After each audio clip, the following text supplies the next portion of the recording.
Tips ke-11. Bagaimana membangun kolom aset? Hal yang terbaik soal uang adalah ia bekerja 24 jam sehari dan dapat bekerja untuk beberapa generasi. Begitu uang masuk ke dalam aset saya, ia menjadi karyawan saya dan tidak saya biarkan keluar. Robert T. Kiyosaki. Keterangannya, yang dimaksud dengan aset real bagi Robert Kiyosaki bukan kekayaan bersih seperti yang diajarkan dalam metode akuntansi secara biasa, melainkan adalah sesuatu hal yang menaruh atau memasukkan uang ke dalam saku kita. Aset, contohnya, satu adalah bisnis yang tidak menuntut kehadiran kita. Kedua, saham. Ketiga, surat obligasi. Keempat, reksadana. Kelima, real estate yang menghasilkan pemasukan. 6, surat utang. 7, royalti dari properti intelektual seperti musik, karya tulis atau hak paten. 8, dan segala sesuatu yang mempunyai nilai, menghasilkan pemasukan, dan mempunyai pasar yang siap. Sekali lagi, Robert Kiyosaki tidak mendorong siapapun untuk memulai sebuah perusahaan, kecuali mereka sungguh-sungguh ingin dan mau. Dan menekankan betapa pentingnya memahami akuntansi, manajemen uang, dan ilmu menjual. Serta Robert Kiyosaki mendorong orang untuk mendapatkan aset yang dia sukai. Jadi pertanyaannya, jika kamu tidak menyukai, bisa jadi kamu tidak akan memeliharanya. Betul?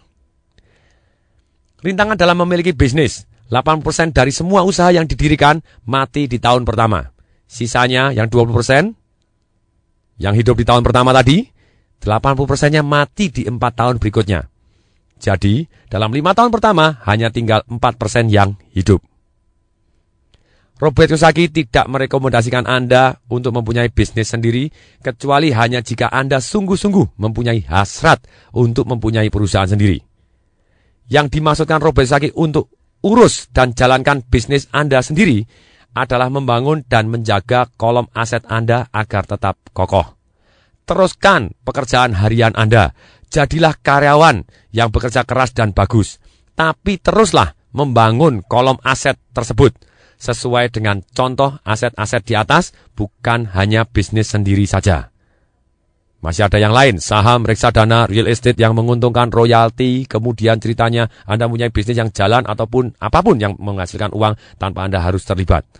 Ketika arus kas Anda tumbuh, Anda dapat membeli beberapa barang mewah. Perbedaan penting adalah di sini. Orang kaya membeli barang mewah belakangan, bukan prioritas utama. Sementara orang miskin dan kelas menengah cenderung mereka membeli barang mewah terlebih dahulu atau menjadi prioritas pertama. Orang miskin dan kelas menengah seringkali membeli barang mewah seperti rumah besar, berlian, pakaian dari bulu binatang, perhiasan, kapal pesiar, karena mereka ingin kelihatan kaya. Tetapi dalam kenyataannya mereka semakin terperosok dalam utang dengan kredit. Orang yang berlimpah uang, orang kaya jangka panjang, mereka membangun kolom asetnya mereka terlebih dahulu. Kemudian, pemasukan yang dihasilkan dari kolom aset, mereka pakai untuk memberi barang mewah.